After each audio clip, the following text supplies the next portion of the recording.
नमस्कार दोस्तों, कैसे हो आप सब। उम्मीद करती हूँ कि आप सब अच्छे होंगे। तो दोस्तों, स्वागत है आपका अपने YouTube चैनल फारुल त्यागी पर। जैसे कि आप सभी जानते हैं, आज 17 जुलाई को देवशयनी एकादशी है। आज हम सुनेंगे देवशयनी एकादशी का महात्म्य। आषाढ़ मास के शुक्ल पक्ष की एकादशी को ही देवशयनी एकादशी कहा जाता है। कहीं कहीं इस तिथि को हरिशयनी एकादशी भी कहते हैं। इस दिन से चातुर्मास का आरंभ माना जाता है। इस दिन से भगवान श्री हरि विष्णु क्षीर सागर में शयन करते हैं। फिर लगभग 4 माह बाद उन्हें उठाया जाता है। उस दिन देवोत्थानी एकादशी होती है। इस बीच के अंतराल को ही चातुर्मास कहा जाता है। तो आइए दोस्तों, देरी न करते हुए शुरू करते हैं देवशयनी एकादशी की पावन कथा, जिसे सुनने मात्र से ही बहुत सारे पाप नष्ट हो जाते हैं। क्योंकि जो लोग व्रत करते हैं वो तो बहुत ही अच्छा होता है, लेकिन कुछ माताएं बहनें व्रत नहीं कर सकती, तो उन्हें एकादशी की कथा अवश्य ही पढ़नी या सुननी चाहिए। बोलिए मेरे साथ, राधे राधे। अर्जुन ने कहा, हे श्री कृष्ण, आषाढ़ माह के शुक्ल पक्ष की एकादशी का क्या व्रत है? उस दिन किस देवता का पूजन होता है? उसका क्या विधि विधान है?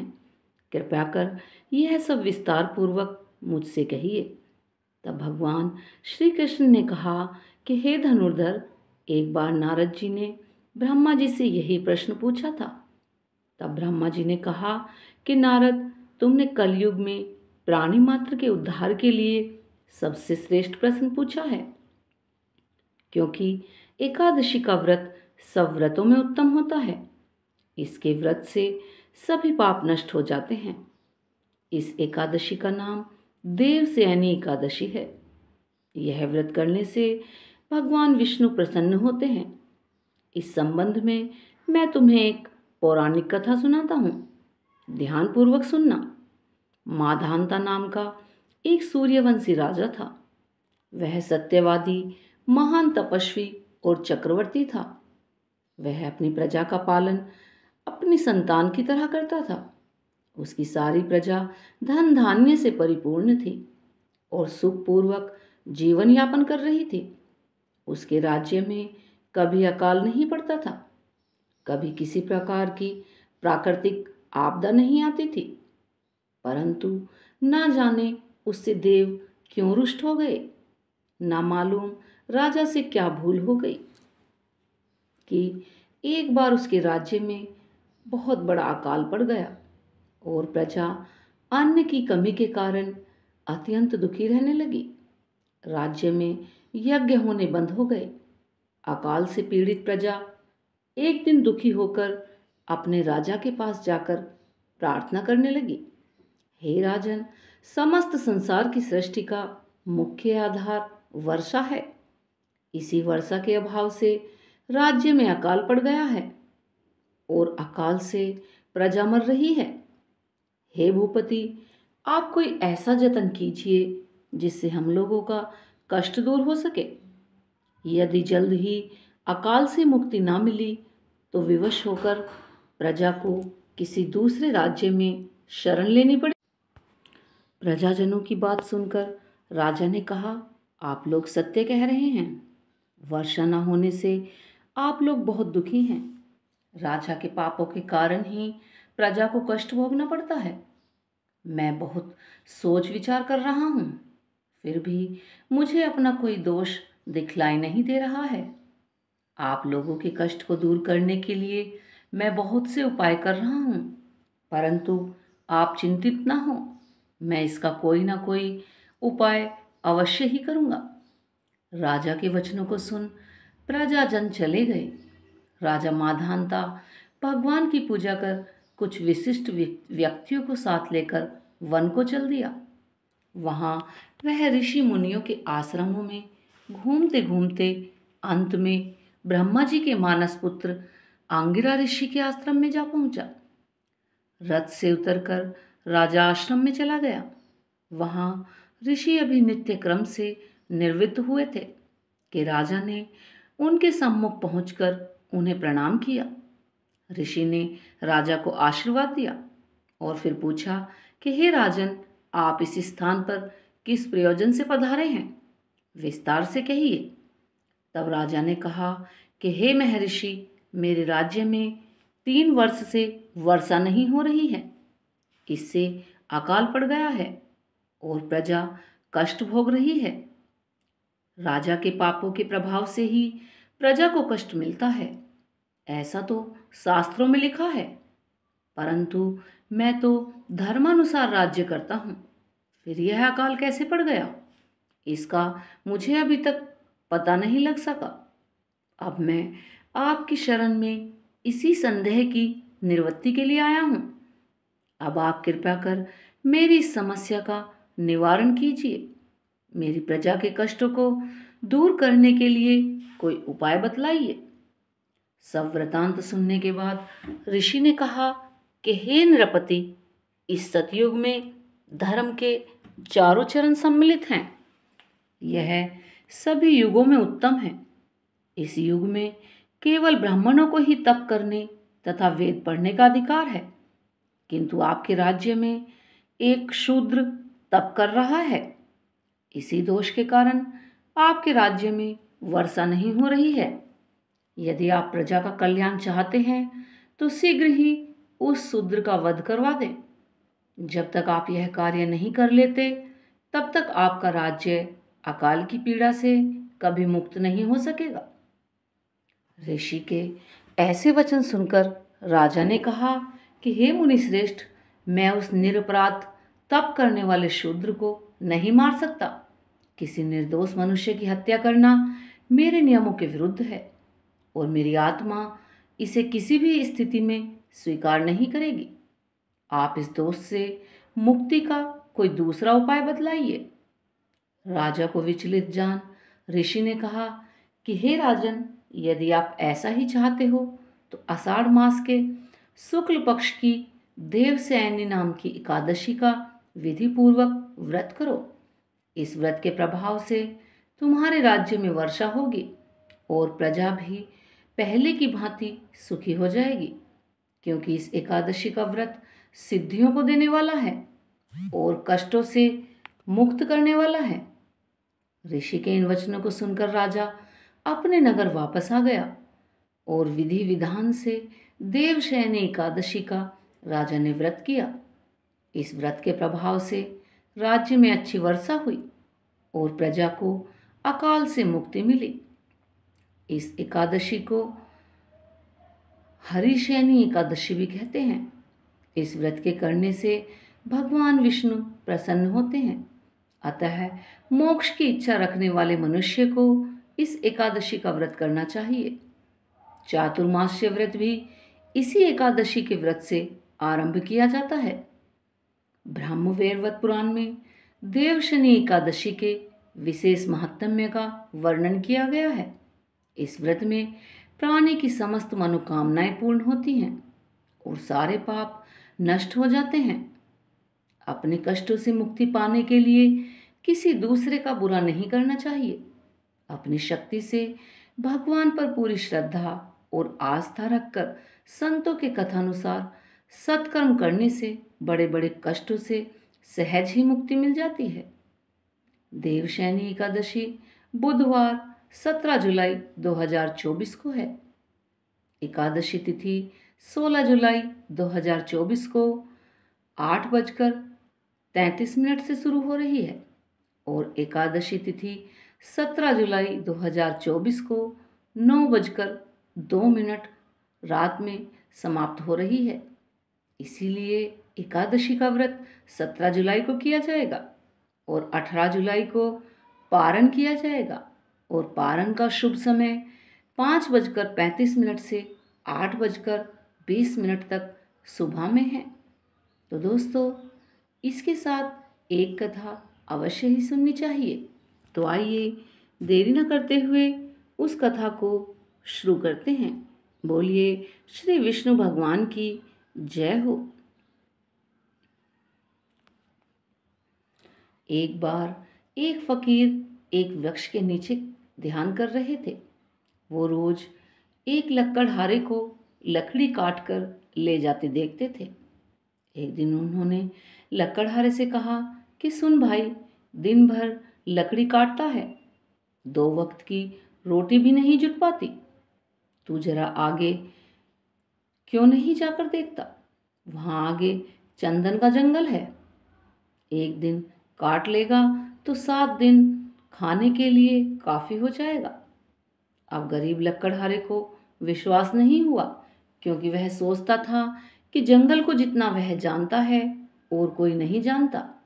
जंगल में लकड़ियां काटते काटते तो उसकी जिंदगी बीत गई। उसका मानने का मन तो ना हुआ, लेकिन फिर सोचा कि हर्ज ही क्या है, कौन जाने ये बाबा ठीक ही कहते हों, एक बार चलकर देख लेना चाहिए। अब फकीर बाबा की बातों पर विश्वास कर वह आगे चल दिया। लौटा तो फकीर के चरणों में सिर रखा और कहा कि मुझे क्षमा कीजिए, मेरे मन में बड़ा संदेह आया था, क्योंकि मैं तो सोचता था मुझसे ज़्यादा लकड़ियाँ जंगल में कौन जान सकता है, मगर मुझे चंदन की पहचान ही ना थी। हम यही जलाऊ लकड़ियाँ काटते काटते जिंदगी बिताते रहे, हमें तो चंदन का पता भी ना चला। चंदन की पहचान क्या है? मैं भी कैसा अभागा हूँ, काश पहले पता चल जाता। फकीर बाबा ने कहा, कोई बात नहीं, जब पता चला तभी जल्दी है, जब जागा तभी सवेरा। अब लकड़हारे के दिन बड़े मज़े से कटने लगे। एक दिन काट लेता, 7-8 दिन, 10 दिन जंगल आने की जरूरत ही ना पड़ती। एक दिन वह जंगल में लकड़ी काटने के लिए जा रहा था। तब फकीर बाबा ने कहा, मेरे भाई, मैं सोचता हूँ कि तुम्हें कुछ अकल आएगी या नहीं। जिंदगी भर तुम लकड़ियाँ काटते रहोगे, आगे ना तुमने जाने का सोचा, ना तुम्हारा कभी मन किया। तुम्हें कभी यह सवाल नहीं उठा कि इस चंदन के आगे भी कुछ हो सकता है? उसने कहा, यह तो मुझे सवाल आया ही नहीं, क्या चंदन के आगे भी कुछ है? तब उस फकीर बाबा ने कहा, चंदन के जरा आगे जाओ तो वहाँ चांदी की खुदान है। लकड़ियाँ काटना छोड़ो, एक दिन ले आओगे तो 2, 4, 6 महीने के लिए आराम कर लोगे। अब तो वह फकीर बाबा पर भरोसा करने लगा। बिना संदेह किए वह जंगल की तरफ चलने लगा। अब तो उसके हाथ चांदी की खदान लग गई थी। अब तो कहना ही क्या, चारों तरफ चांदी ही चांदी थी। अब वह एक बार चांदी ले जाता और 4-6 महीने के लिए नदारद हो जाता। एक दिन जाता और फिर 6 महीने के लिए गायब हो जाता। तब वह 6 महीने बाद एक बार फिर दोबारा से आया। तब फकीर बाबा ने उसे एक दिन कहा कि तुम कभी जागोगे कि नहीं, या मुझे ही तुम्हें हर बार जगाना पड़ेगा? आगे सोने की खदान है। मूर्ख, तुझे खुद अपनी तरफ से सवाल, जिज्ञासा, मुमुक्षा कुछ नहीं उठता कि जरा और आगे देख लूं? अब 6 महीने मस्त पड़ा रहता है, घर में कुछ काम भी नहीं है, फुर्सत ही फुर्सत है, जरा जंगल के आगे जाकर देख। उसने कहा कि मुझे तो ये ख्याल बिल्कुल भी नहीं आता। उसने कहा कि मैं भी मंदभागी, मुझे यह ख्याल ही ना आया। मैं तो समझा चांदी बस आखिरी बात हो गई, अब और क्या होगा। गरीब ने सोना तो कभी देखा ही ना था। तब फकीर बाबा ने कहा, थोड़ा और आगे सोने की खदान है, फिर और आगे हीरो की खदान है।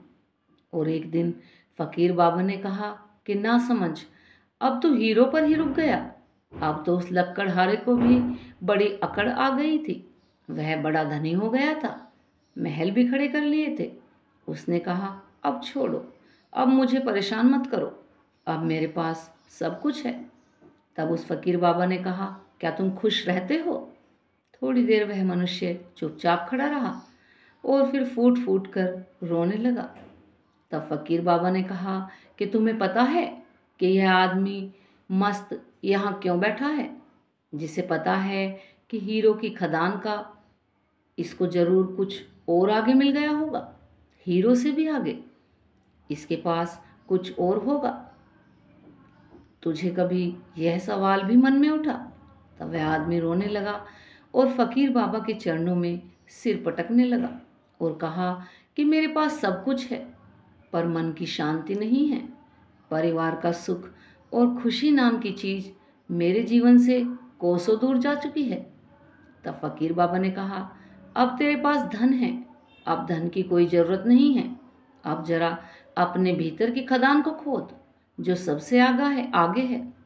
यही मैं आप सबसे कहना चाहती हूँ। उस समय तक मत रुकना जब तक कि भीतर चल रहे उपद्रव शांत न हो जाएं। फिर अनुभव होगा परमपिता परमात्मा के निकट होने का अनुभव। एक सन्नाटा, एक शून्य, और उस शून्य से जलता है बोध का दिया। वही है परम, वही परम दिशा है, वही समाधि है, और दोस्तों वही सच्चा सुख है। ईर्ष्या एक नकारात्मक भावना है जो अहंकार से उत्पन्न होती है। जब कोई व्यक्ति किसी अन्य व्यक्ति को सफलता प्राप्त करते हुए देखता है और स्वयं उस स्तर तक नहीं पहुंच पाता, तो उसके मन में ईर्ष्या का भाव पनपता है। अहंकारी व्यक्ति खुद को दूसरों से श्रेष्ठ समझता है। जब वो किसी अन्य व्यक्ति को सफल होते हुए देखता है तो उसे हताशा और जलन का अनुभव होता है। वह दूसरों की बुराई की कामना करता है, जबकि अपनी कमियों को स्वीकार करने में असमर्थ होता है। यह ईर्ष्या की आग धीरे धीरे उसे अंदर से जलाकर खा जाती है और फिर पनपता है ईर्ष्या, और ईर्ष्या का भाई क्रोध। ईर्ष्या, क्रोध एक रूप है जो सफल व्यक्ति की बुराई करने की प्रवृत्ति रखता है। ईर्ष्यालु व्यक्ति भले ही सीधे तौर पर कुछ न कर सके, लेकिन उसकी नकारात्मक भावनाएं छिप नहीं पाती और किसी न किसी रूप में नकारात्मकता प्रकट हो ही जाती है। लेकिन नकारात्मकता परिणाम अभी बताती हूँ। ईर्ष्यालु व्यक्ति अनावश्यक चिंता, भय, भ्रम और घबराहट से ग्रस्त रहता है। वह हमेशा किसी न किसी रोग से पीड़ित हो जाता है और फिर सुख शांति का अनुभव नहीं कर पाता। ईर्ष्या से मुक्त होने का सबसे अच्छा तरीका है हम सफल व्यक्ति की सराहना करें और उनसे प्रेरणा लें। हमें अपनी मेहनत और क्षमता पर विश्वास रखते हुए आगे बढ़ने का प्रयास करना चाहिए। तभी हम सच्चा सुख और सफलता प्राप्त करेंगे। तो दोस्तों, आपको हमारी कथाएं कैसी लगी प्लीज़ कमेंट में बताएं, और अगर अच्छी लगी हों तो प्लीज़ लाइक करें, शेयर करें, और जिन्होंने अभी तक चैनल को सब्सक्राइब नहीं किया है वो चैनल को सब्सक्राइब करें। और हाँ, ऐसी ही कथाएं सुनने के लिए हमारे चैनल पर बने रहें। धन्यवाद दोस्तों।